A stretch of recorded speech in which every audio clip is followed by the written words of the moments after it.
justru engineer atau programmer di Cina itu mereka berpikirnya, oh kita nggak usah kencengin di hardware, kita justru kerjain di software yang ini, kita rethinking the prosesnya gimana dari pemrograman AI ini. Mereka yang ada di Silicon Valley ya shock ya.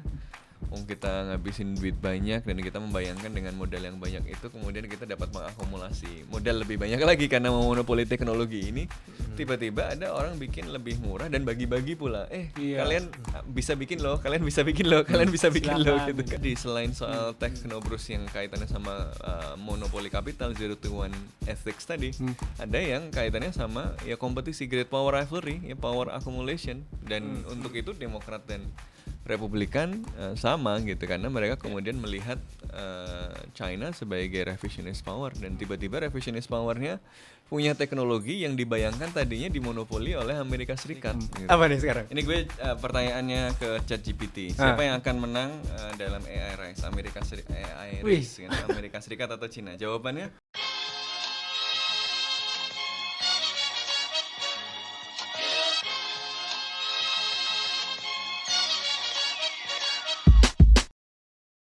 Podcast Bebas Aktif kali ini akan membahas soal DeepSeek AI.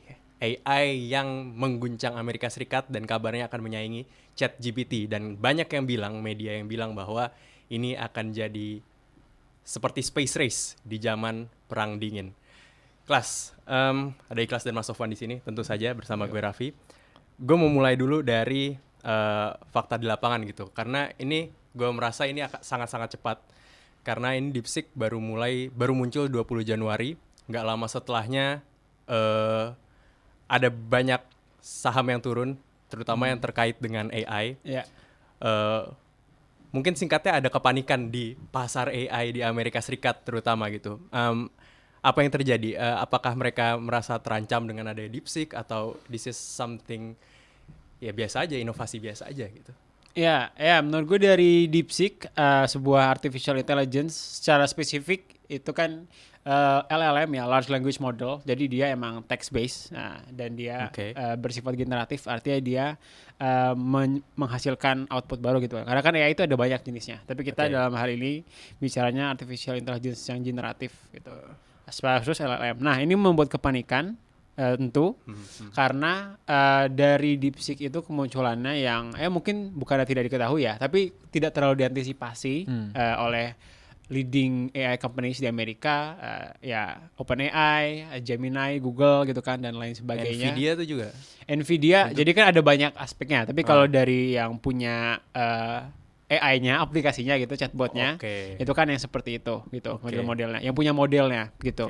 Ini membuat kepanikan karena ya dia tidak melihat akan ada pesaing yang kemudian bisa tiba-tiba melakukan lompatan yang hampir menyamai atau bahkan hampir menyaingi model-model mereka yang paling baru gitu, model ChatGPT yang paling baru, yakni secara dari sisi terutama dari sisi harga gitu, karena harganya jauh lebih murah, dan kemudian dari sisi beberapa kemajuan dalam komputasinya juga gitu, karena kita lihat ini bisa dicapai hasil yang sama dengan sumber daya yang jauh lebih kurang gitu, karena kan Cina tidak memiliki akses yang sama terhadap berbagai chip dan lainnya gitu di Amerika Serikat yang ada sekarang. Nah, inilah yang buat kepanikan di Amerika Serikat. Ya, terutama karena etos para teknobrus itu kan zero to one. Kalau teman-teman baca Peter Thiel kan, mereka maunya baca buku Peter Thiel bikin sesuatu terus jadi satu, terus dia monopoli itu gitu kan. Makanya kita lihat proses pembangunan dari OpenAI itu kan kontroversinya juga banyak tuh. Dia belajar dengan mengumpulkan sumber dari macam-macam termasuk copyrighted. Makanya sempat ada ribut-ribut tuh sama orang pengembang OpenAI sendiri. Jadi sebenarnya awalnya orang-orang OpenAI yang timnya itu kan banyak yang ingin ini kan jadi teknologi frontier yang bermanfaat bagi banyak orang gitu kan. Tapi kemudian ada banyak proses kontroversial di dalamnya kan. Kayak misalnya dulu sempat ada whistleblower yang sampai meninggal.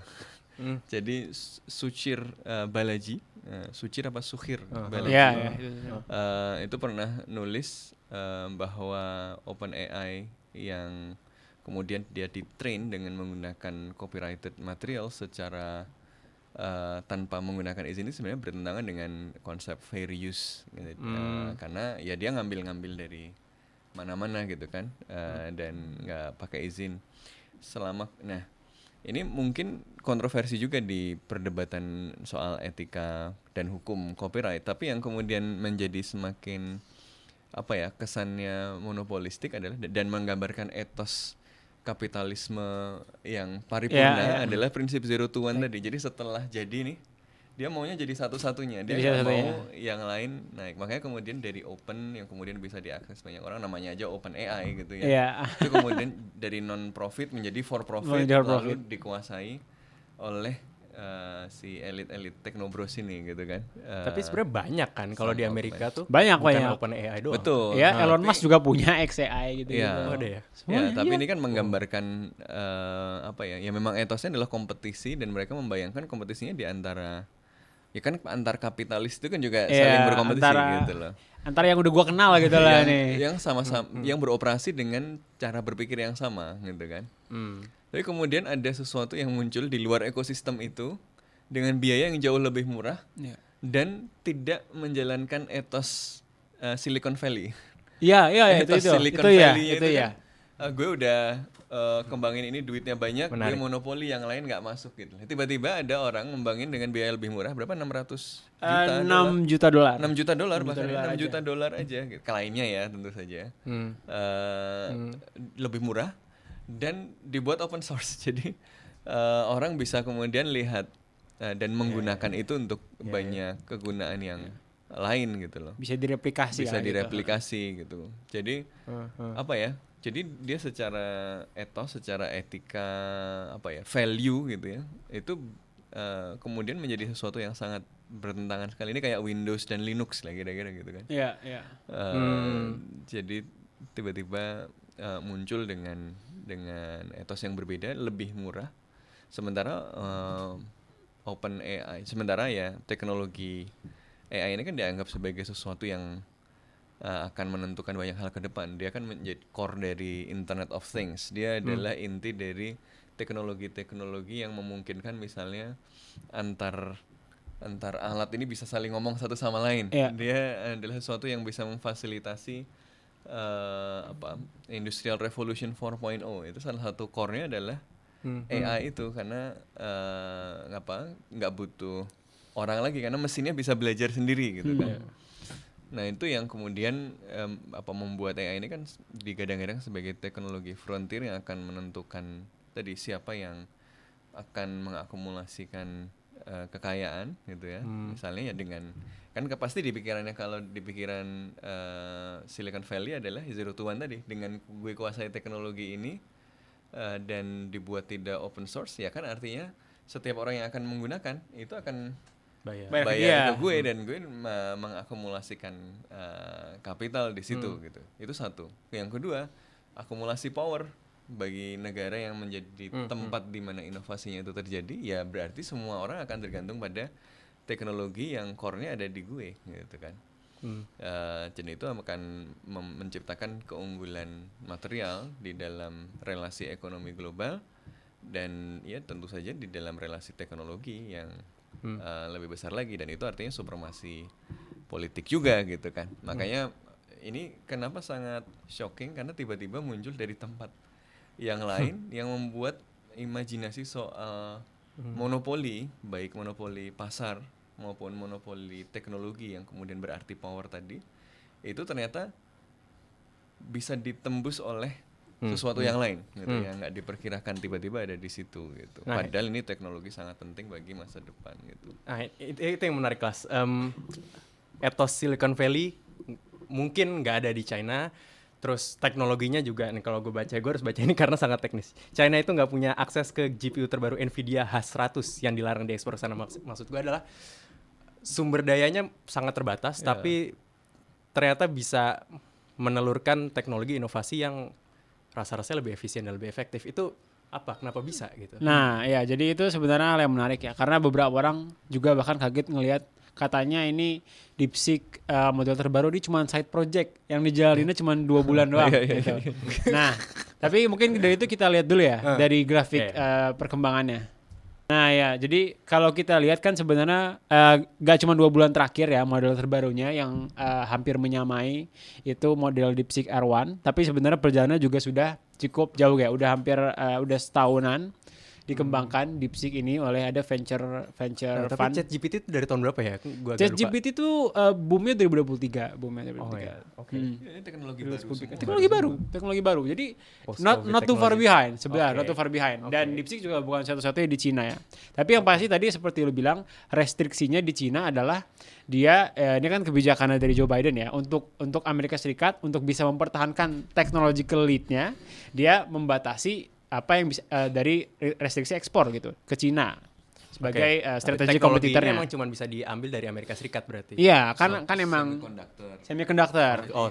Jadi untuk bisa melatih ini itu kan butuh kapasitas banyak. Butuh kapasitas. Kapasitas itu kan ada base materialnya. Ada base materialnya. Nah, base material itu yang kepegang lah dari perdagangan gitu ya, yang kemudian coba direstriksi karena di AI ini memang semuanya itu pakai Nvidia. Dan dia pakai sistemnya namanya CUDA gitu lah intinya. Jadi programming itu pakai itu semua. Nah, jadi dilihatlah ketika chip itunya dibatasin, logikanya karena AI itu kan harganya makin mahal ya.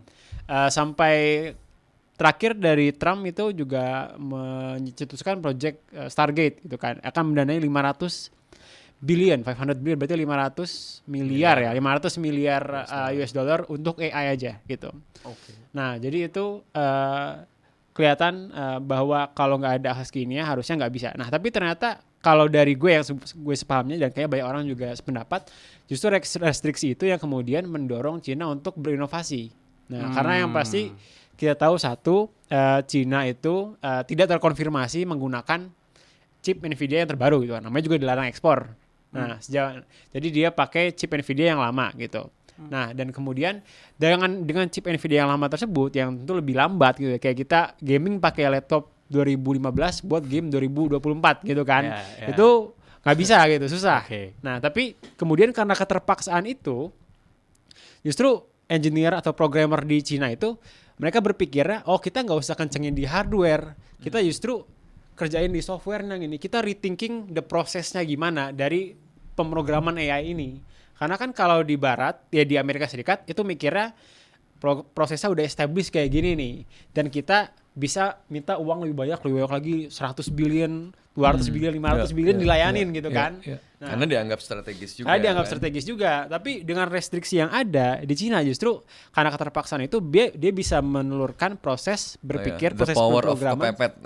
Proses pemrograman yang lebih efisien gitu kan dengan teknologi yang lebih terbelakang. Nah, ini yang kemudian no one is thinking that way karena tadi mungkin ada bubble juga gitu ya di Silicon Valley yang orang berpikirnya semuanya balapan dan berpikir dengan cara yang sama. Iya, thinking alike gitu loh. Dan kemudian tadi ya kita lihat meskipun direstriksi tapi progresnya naik terus gitu kan. Iya, dan isinya anak-anak muda loh itu yang isinya anak-anak muda. Itu masih main di yang papernya panjang banget itu enggak sih? Iya, beberapa 100 orang lebih. Iya. Tapi udah pernah nyoba ini apa DeepSeek AI ya? DeepSeek udah pernah coba, tapi sebenarnya ada beberapa kendala juga sih kalau menurut gue ya. Lebih formal ya ininya. Lebih formal, ya. Coba nanya pertanyaan yang sama, jawabannya lebih formal. Ya, tapi berkaitan sama ini ya, sama biaya yang di konfusian. Soalnya konfusian. Jadi dia kalau jawab orang tua pelan ada identifikasi umurnya ya. Tapi dari terkait dananya kayak katanya itu sebenarnya estimasi 6 juta itu sekedar dari chipnya aja, dari GPU-nya aja gitu loh. Itu 6 juta. Nah, berarti itu kan sangat konservatif estimate dong. Karena itu nggak ngitung biaya orang-orangnya gitu. Kita nggak ngitung biaya overhead lainnya gitu loh. Ya kan kalau yang di Amerika itu udah overall. Nah, tapi ini memang balik lagi tadi ke perbedaan etos karena kalau di Cina itu AI ini bagian dari bukan a separate line of business, tapi emang diintegrasikan ke bisnisnya lebih besar di Tencent, di Baidu segala macam. Itu jadi bagian dari integral dari offering bisnis dia gitu loh. Jadi nggak dijual pemikirannya nggak lebih dijual secara terpisah gitu. Dan itu kenapa salah satu rasionalisasi ya selain juga untuk kemajuan teknologi yang dibilang dari orang-orang DeepSeek itu kemudian DeepSeek dibikin open source. Karena di Amerika Serikat, di barat ya, karena nggak cuma di Amerika Serikat doang. Yang besar karena itu bisnisnya bukan dari DeepSeek-nya. Bukan dari DeepSeek-nya. Gitu. Yang berani offer open source tuh cuma Meta. lama itu modelnya kan lama. Karena ya Meta kan core bisnisnya bukan di sana juga gitu. Dan dia berpikir open source bisa lebih memajukan teknologinya juga. Tapi yang lainnya itu close source. Karena ya itu bisnis mereka. Itu kenapa mereka mau duitin AI. Biar nggak diambil, biar kompetitornya nggak dapat advantage gitu intinya kan. Tapi ini dibuka. Ya tadi 0 to 1 tadi kan monopoli, power of monopoly. Dan teknologi adalah kekuatan untuk monopoli itu. Dan berarti di Cina zero to banyak berarti ya? Ya tadi makanya zeronya yang one-nya yang mana yang dipilih kan? Iya. Ada kekhawatiran juga yang mungkin disuarakannya lebih banyak dari orang Amerika ya, bahwa mereka udah mencoba gitu ya, DeepSeek AI, OpenAI, ChatGPT, ada masalah censorship gitu karena mereka coba mencari informasi tentang info-info yang memang sensitif di China gitu, misalnya Tiananmen Square, Tibet, Xi Jinping, Taiwan gitu-gitu, itu kesulitan gitu. Bahkan ada kayak semacam sayembara gitu, siapa yang bisa nyari info tentang Tiananmen Square dengan bahasa apa, dengan trik apa di DeepSeek AI, di post aja di Twitter. Nah, ada yang bisa katanya E-nya diganti 3, A-nya diganti 4. Jadi bahasa alay gitu. Mereka belum, DeepSeek AI nggak bisa mencerna bahasa alay. Gitu. Tapi ini kekhawatiran yang valid nggak? Maksud gue, apakah fair untuk bilang bahwa ini adalah teknologi yang jadi nggak produktif karena merestriksi informasi-informasi tertentu?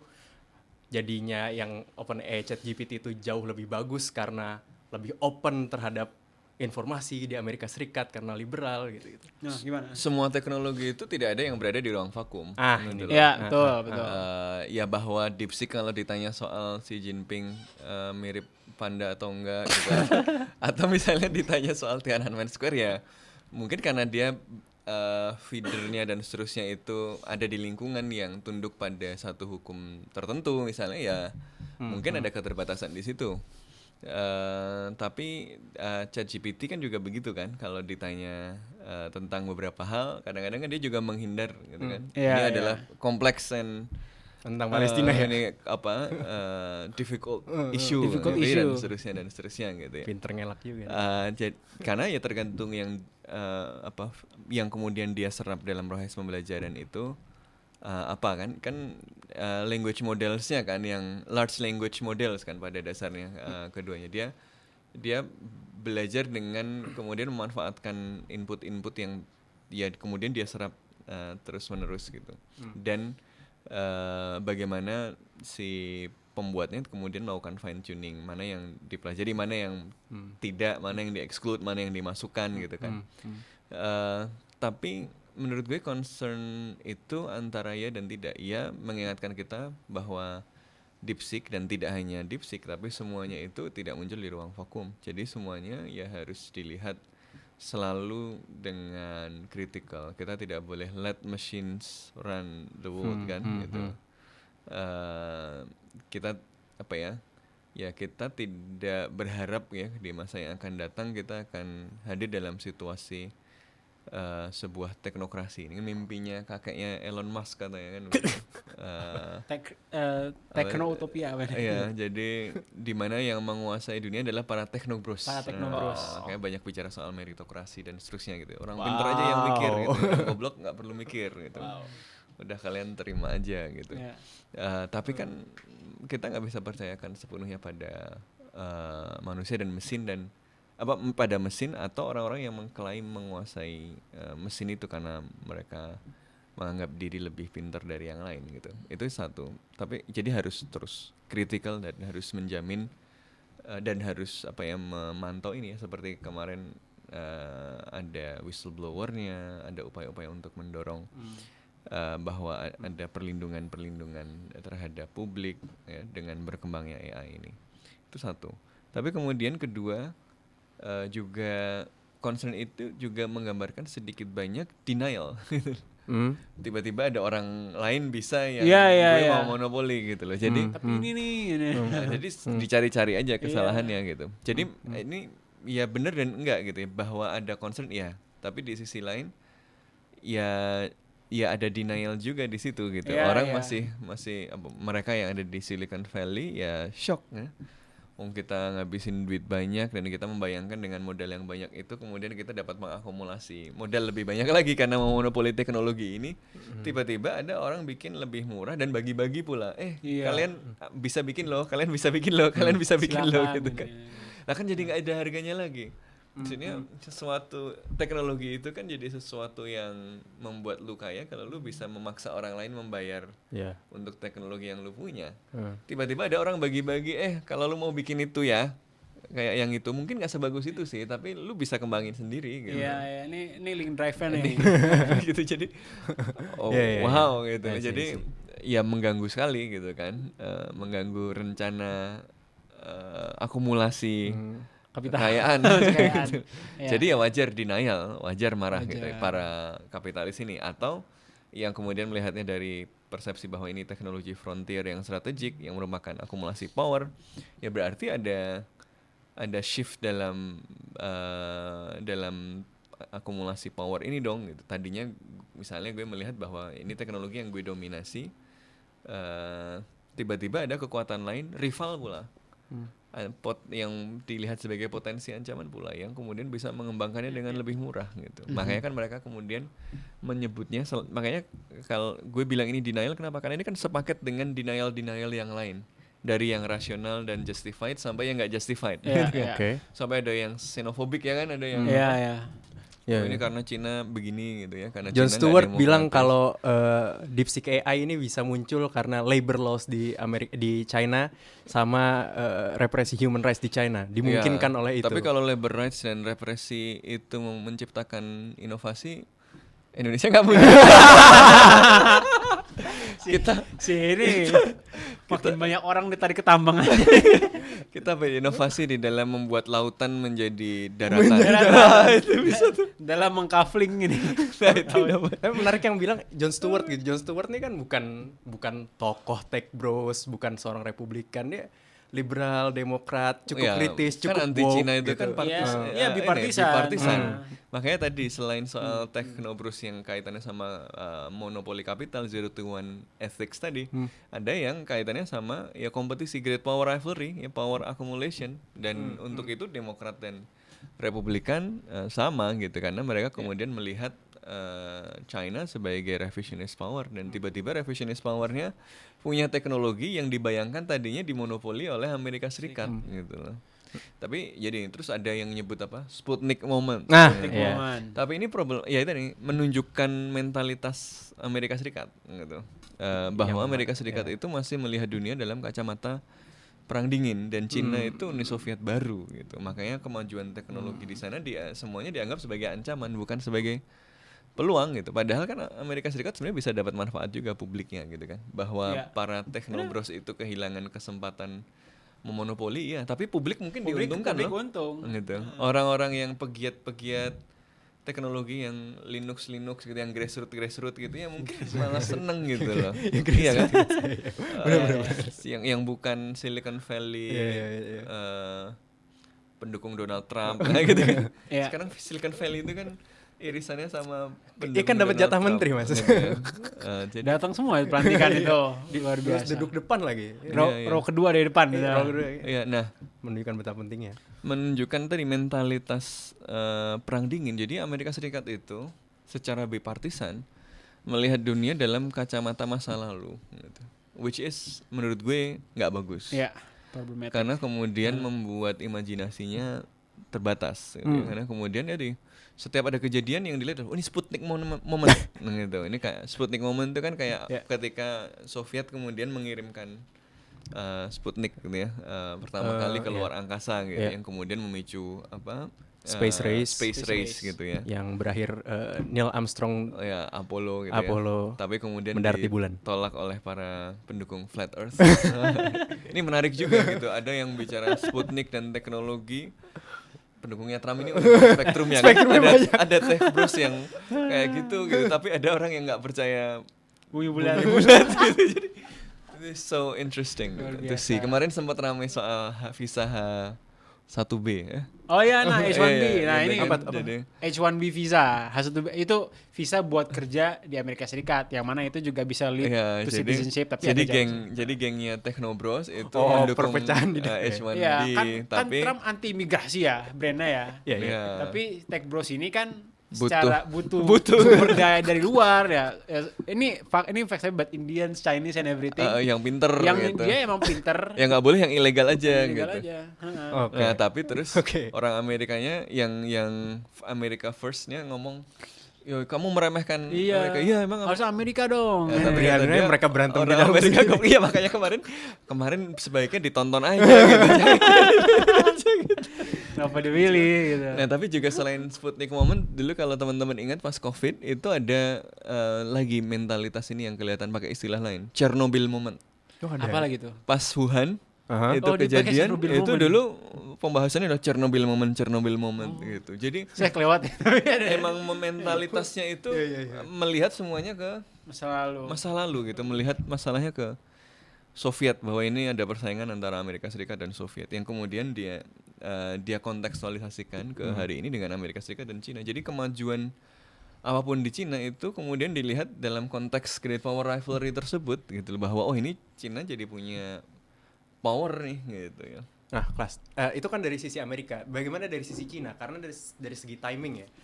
Ini kan nggak lama setelah Stargate project dari Donald Trump itu. Apakah timing yang begitu berdekatan itu menunjukkan persepsi China terhadap Amerika soal AI race ini juga, apa sebenarnya nggak ada hubungannya, mereka cuma inovasi aja gitu? Iya, pastinya ada gitu kan, karena semua subtlety ini sekarang itu, apalagi kalau secara timing lebih mungkin ada niatnya dibandingkan enggak. Oke. Iya. Ada malu bin niat ya. Gitu.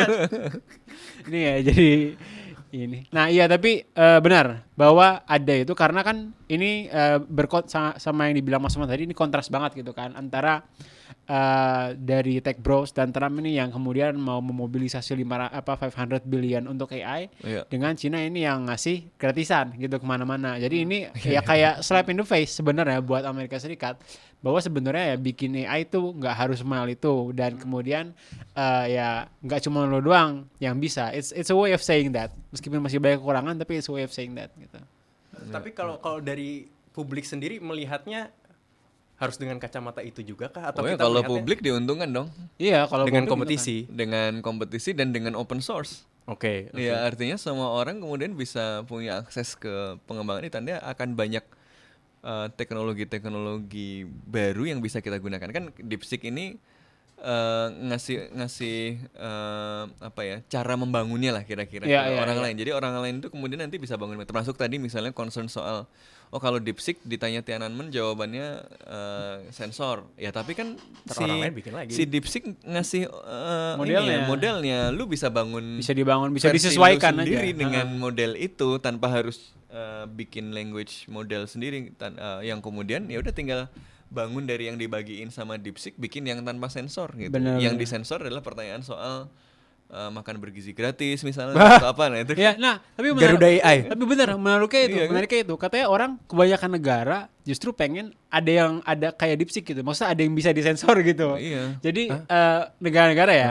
Maksudnya kan mereka mungkin akan mengembangkan sendiri. Iya, akan mengembangkan dari model DeepSeek, karena kalau OpenAI gitu misalnya ChatGPT agak ya kan dia enggak ada no censorship gitu loh. Meskipun ada bias ada, dan tapi kontrolnya no bukan gitu. di dia. Dan kontrolnya bukan di dia. Dengan open source misalnya dia bisa meminta yang beroperasi di situ adalah si punya dia gitu kan. Kemudian dengan batasan-batasan tertentu itu bisa juga. Ya ini emang balik lagi ke debat misalnya kenapa AI kayak negara-negara tuh pengen bikin AI sendiri, karena ada bias dan masalah lokalisasi segala macam itu kan. Data localization dan data sovereignty juga. Ya, data itu dan juga secara algorithmic biasnya juga, dan itu. Nah, itu kemudian kayaknya bisa lebih mudah dicapai dengan adanya DeepSeek yang open source begini. Soal itu juga DeepSeek, peta aplikasi AI di dunia itu berarti kan cuma baru ada di Amerika sama di China, atau di Eropa ada? Ya basically di banyak negara hampir ada semua developernya. Di Indonesia juga ada, tapi kalau yang terdepan ya. itu di Amerika ada ya tadi kan kayak OpenAI, ChatGPT, terus kemudian Llama. Kalau di Europe ada Mistral, itu di Prancis.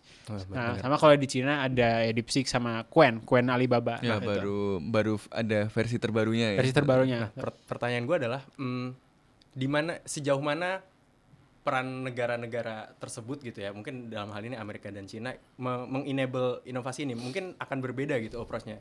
Kenapa ada perdebatan soal censorship di Cina? Mungkin karena mereka mempersepsikan ini banyak tangan-tangan CCP di sini. Kalau sementara di Amerika ini pure. Ini result dari industrial policy atau enggak gitu kan pertanyaannya kan berarti. Menurut gue iya. Modal sebesar itu hampir semua teknologi yang berkembang di Amerika Serikat juga kayak internet dan seterusnya itu kan negara dulu awalnya. Ada peran negara. Ya, kalau menurut gue sih, I can't say for sure ya, maksudnya pendanaannya kayak gimana. Tapi kalau dari sekarang kan tuh AI karena dilihat strategis. Industrial policy itu kan nggak cuma dari sisi ngasih pendanaan doang, tapi juga regulasi gitu. Iya. Kayak karena free tax dan lainnya. Tax holiday. Nah, kayak tadi kan misalnya si Jon Stewart bilang di China itu gara-gara relax tuh namanya peraturan labor laws dan segala macamnya. Ya, that may be a factor, dan itu kenapa juga jadi pertimbangan misalnya kayak ketika ada perkembangan mau memuluskan perkembangan AI, Trump itu meng-cancel peraturan AI yang sudah dibuat oleh Biden gitu. Peraturan AI yang penting berkaitan dengan ethics, berkaitan dengan walaupun sebenarnya Trump itu gitu. Mungkin cuma mikirnya adalah hey ChatGPT, mana peraturan Biden semuanya gitu kan? Lalu semuanya batalin semua. Batalin semua. Gitu doang. Kecuali buat Cina. Nah, ya. Jadi kayak gitu. Emang kalau pikirannya, jadi ya negara-negara ini kebawa kepikirannya dalam konteks persaingan geopolitik, kebawa juga pemikirannya 0 to 1 itu. Jadi dikasih leeway sebebas-bebasnya gitu kan, nggak diregulasi, mau melanggar etik, mau membahayakan orang-orang, membahayakan anak-anak gitu kan. Sampai tapi, jadi terus monopoli. Iya, sampai jadi terus baru monopoli. Sementara kalau udah jadi mau diregulasi kan susah gitu. Udah jadi terus pegawai pemerintahnya nggak ngerti dan segala macam gini. Ini kenapa kemarin ada meme lucu juga gitu yang beredar. Nih DeepSeek, OpenAI sama Llama ya Meta kan lagi ribut gitu. Tapi Yu lagi ngeliatin tutup botol. Itu maksudnya bahwa Yu nanti udah melihat ketinggalan, tapi nanti juga ujung-ujungnya tinggal meregulasi aja gitu. Iya. Kan udah ada AIX. Tapi kemarin juga ada yang lucu, yang menurut gue penting adalah pelajarannya juga ke negara-negara berkembang gitu ya. Yeah. Jadi ada klip video itu yang si Sam Altman itu lagi ngomong di India. Sam Altman pendirinya OpenAI. Orang India yang nanya, kalau kita cuma punya duit segini, mengembangkan AI bisa nggak gitu kan? Terus dia bilang nggak mungkin, ini mahal sekali gini gitu. Dia bilang ini it's hopeless but it's your task to try, but it's hopeless gitu. Condescending banget ya. Makanya pas tiba-tiba muncul yang murah itu, ini negara berkembang. Jadi maksudnya I think it's a good thing gitu ya. Maksudnya ada banyak kritik untuk Cina, untuk macam-macam ya. But for this I think ini deserve appreciation lah ya. Bahwa ini membuka akses pada teknologi frontier yang lebih besar pada masyarakat internasional. Kominfo harus watch this closely lah. Kominfo ngerti. Masih fokus. Tapi iya loh. Semoga ya. Semoga. Tapi kan ada banyak menteri yang sering bicara metaverse. Iya. Gitu kan. Sekarang kan buka seminar harus pakai tangan ini, Mas. Itu kok masih loh ya. Oke. Anyway, let's say ini AI race gitu antara Amerika Serikat dan China, dan rasa-rasanya di Amerika juga melihatnya seperti itu. Skornya maksudnya kondisi status quo-nya nih berapa gitu. Dalam artian apakah China tertinggal itu karena kan baru si DeepSeek doang kan, sementara Amerika Serikat udah segaban, udah banyak banget, di Twitter juga ada, di segala macam aplikasi udah ada AI sekarang. Grok. What a terrible name by the way. Gue gak pernah nyoba juga. Iya. Ada AI yang bisa chatting, ada AI yang bisa generate gambar, macam-macam. Dan what's the state of play-nya sekarang gitu? Jangan-jangan sebentar lagi ada AI yang bisa generate podcast. Gak perlu podcast lagi. Ada loh kayaknya. Conversation antar AI. Kayaknya. Ya, speaking of score sih, mungkin agak. Kalau secara overall kayak ya masih. Mungkin kalau apa ya, nggak bisa di-gauge secara konkret gitu ya. Karena ini nggak kayak produksi mobil Amerika Serikat berapa juta, produksi mobil Cina berapa juta. Kayak yang dilihat di grafik tadi itu kan dinamis gitu kan. Dalam setahun Cina dan tadi yang diukur adalah skor tertinggi dalam apa tadi? Skor tertinggi dalam performance-nya. Jadi kan performance di berbagai metrik ya, ada math, ada reasoning, ada segala macam. Ya ini kualitas kan gitu. Iya, ini kualitasnya. Bukan market atau bukan market, kualitasnya kan kualitas tuh jadi kayak susah diukur. Tapi kalau ngomong secara jumlah perusahaan, apalagi yang produknya udah mature gitu kan, ya mungkin Amerika Serikat. Tapi ya Cina Amerika Serikat unggul hari ini, tiba-tiba Cina unggul besok gitu loh istilahnya. Ini jadi yang cepet banget kan. Fleeting banget supremasinya. Apalagi gitu. Dengan open source tadi gitu kan, dia nggak perlu riset lagi untuk banyak tinggal pakai, dan dia mengembangkan dari situ. Jadi nanti akan lebih cepat lagi. Nah, this brings me to the question of ini ya, karena dalam pemerintahan Trump yang baru dilantik ini, rasa-rasanya sikap yang lebih restriktif ke China akan terus berlanjut dan bahkan lebih keras lagi gitu. Apakah akhirnya instrumen-instrumen perang dagangnya Trump terhadap China itu efektif dengan melihat kasusnya si DeepSeek ini, bahwa restriksi justru menimbulkan inovasi. Inovasinya justru membuat Amerika Serikat terancam. Menghasilkan efek power of kepepet. Jadi senjata makan tuan kan jadinya. Itu gimana melihatnya jadinya? Ya, kalau menurut gue restriksi dagang itu maybe it works on hardware gitu ya. Tapi kan seperti yang kita lihat, AI is not about, or maybe from this point on not primarily about hardware gitu loh. Tapi soal juga gimana itu bisa dioperasikan dan para software engineers-nya, yang kemudian programmers-nya, yang dia lebih bisa men-device cara-cara yang lebih efektif, yang lebih efisien untuk AI itu beroperasi gitu. Jadi of course restriksi ekspor dari semiconductor itu akan tetap jadi jadi faktor. Karena kalau restriksi, China kan at least masih punya lah kapasitas untuk produksi meskipun tertinggal juga. Tapi buat negara-negara yang nggak punya the size or the industry of China, kalau nggak punya itu ya nggak bisa develop AI dong. Kita di Indonesia kita nggak punya pabrik chip. Jadi bisa beli chip Nvidia kan? Kita bisa, kalau nggak dilarang. Kalau dilarang, nah. Tapi dilarang nggak tahu ya. Kita nggak dilarang, cuman maksudnya kalau misalnya dilarang, it's still a bargaining chip gitu. Itu tetap sebuah daya tawar, tapi bukan daya tawar yang lagi mutlak sekarang, karena perkembangan AI nggak hanya bergantung pada hardware. Jadi yang pasti itu bakal tetap dilanjutin, but it will not be enough to stop Chinese innovation and maybe innovation of other countries. Coba kita uji dengan bertanya pada ChatGPT dan pada AI, pada ChatGPT dan pada DeepSeek. Boleh. Ini apa nih sekarang? Ini gue pertanyaannya ke ChatGPT. Siapa yang akan menang dalam AI race? Amerika Serikat atau China? Jawabannya, the AI race between US and China is complex and depends on several factors.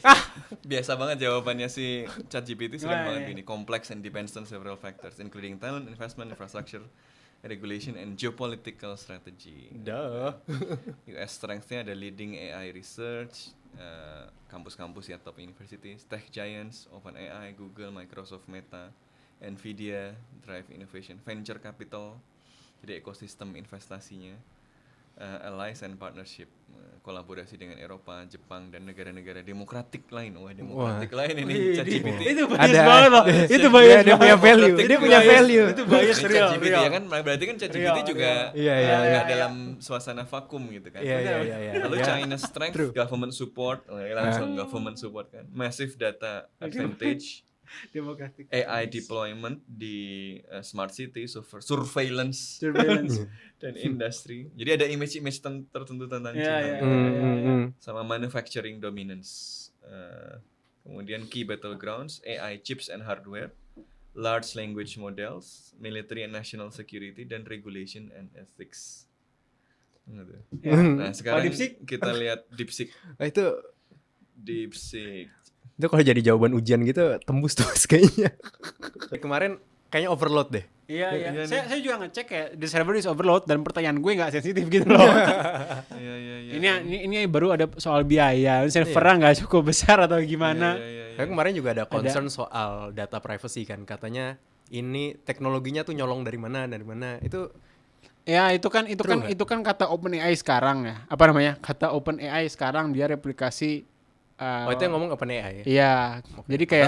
Jadi kayak lo ngelatih model AI lo di atas model AI yang lain gitu loh. Jadi kayak stacking is it block. ethical?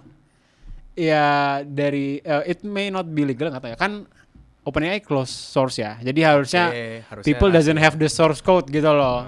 Tapi kalau tuduhan itu bener, ya legally mungkin bermasalah, tapi ethically kalau kita udah ngomong udah kayak gini, dia aja mencuri dari everything in the internet gitu loh. Jadi it's a siapa lu punya moral grounds. Kayak they don't have the moral ground gitu loh. Oke, kita udah nyoba dua nih. Karena Mas Sofwan nggak bisa login, gue bisa nih di DeepSeek. Between US and China, who will win the AI race and why? Nah, ini jawabannya. Jawab apa poin-poinnya? Ya, United States strengthen innovation and research leadership. Sama ya, mirip tadi. Talent pool, sama tadi kayaknya. private sector dominance, ya. Global influence. 4 itu. Ya. Nah, terus China strength sama kayak government support and strategic planning. Ya, sama tadi yang pertama juga di ChatGPT juga. Tapi itu. Dia ada site next generation artificial intelligence development plan. Ada Renstra-nya kayaknya, Renstra Cina. Dokumen. Itu mungkin karena nyambung sama website kementerian kali ya. Tahu banget deh kayaknya. Dokumen Cina ya. Massive data advantage, rapid implementation, and huge domestic market. Ya, ini mirip-mirip tapi parafrase.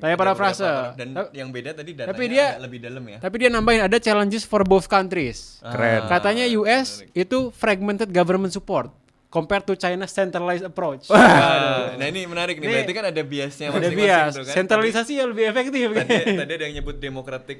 Iya. Kan ada yang nyebut ini centralized. Iya. China's challenges, restriction on access to advanced semiconductor technology. Dimention nggak tadi? Enggak. Wah, ini dia tahu berarti tantangan buat Cina apa nih. Iya. Karena ya emang ini kalau ini melihatnya sebagai victim kan. Sebagai victim. Nih ada restriksi ini. OpenAI enggak ngomong. Who will win? Kata ini. In the short term, US is currently leads in foundational AI research. But long term, China's government-driven approach, massive data resources, and rapid deployment capabilities could help it close the gap or even surpass the US. Waduh. Screenshot luar biasa. Nanti kita tampilin. Top DeepSeek. DeepSeek lebih berani berpendapat. Lebih berani berpendapat. Kalau ChatGPT ngomongnya kompleks and difficult. Gitu tapi dia tetap ngomongnya di akhir, it's not a zero sum game. Menarik luar kan? biasa. Kita bisa tes dengan pertanyaan-pertanyaan semacam itu dan ternyata kita lihat memang ada biasnya kan masing-masing nyata. Tapi secara umum jawabannya mirip-mirip sebenarnya karena mungkin mereka ngambil dari sumber yang sama gitu. Jadi Oke, ada menarik. Tapi gue suka ini lebih to the point. Iya, lebih to the point. Ada yang mau ditambahin, kelas? Ya dari gue mungkin nanti ya ke depannya akan kita lihat lagi kompetisinya kan masih ongoing dan day to day mungkin ya karena lebih neck on neck sekarang. Tapi yang pasti tadi restriksi ekspor aja nggak cukup, hardware aja nggak cukup. Perlu talent juga gitu dan yang kuat di sana. Dan ini akan jadi problematis karena perbedaan etik tadi. Kita lihat AI companies di US masih mencari uang, masih software engineer masih berharap digaji 6-7 digits gitu misalnya di United States, tapi orang-orang di DeepSeek ini bekerja sebagai side project gitu loh, dan ngasihnya secara open source. Jadi I think it will be challenging, even more challenging for the US to compete. Sama seperti in the long term. Jadi lu setuju jawabannya DeepSeek? In the long term, in the short term masih US dia bilang ini. Jawaban lu dari situ ya tadi ya? Harus pakai uji similarity. Katanya DeepSeek tapi lulus uji similarity ChatGPT loh. Oh iya. Hati-hati. Mahasiswa pakainya DeepSeek. Jadi emang futile attempts itu dari para administrator universitas untuk kemudian bikin macam-macam. Udahlah, percaya saja sama mahasiswa. Percaya aja. Maksudnya gini. Gue percaya aja. Bukan, maksud gue adalah you develop an interaction in a way mahasiswa itu merasa bahwa dia nggak perlu ini karena gue memang pengen belajar, karena gue pengen engage dengan itu.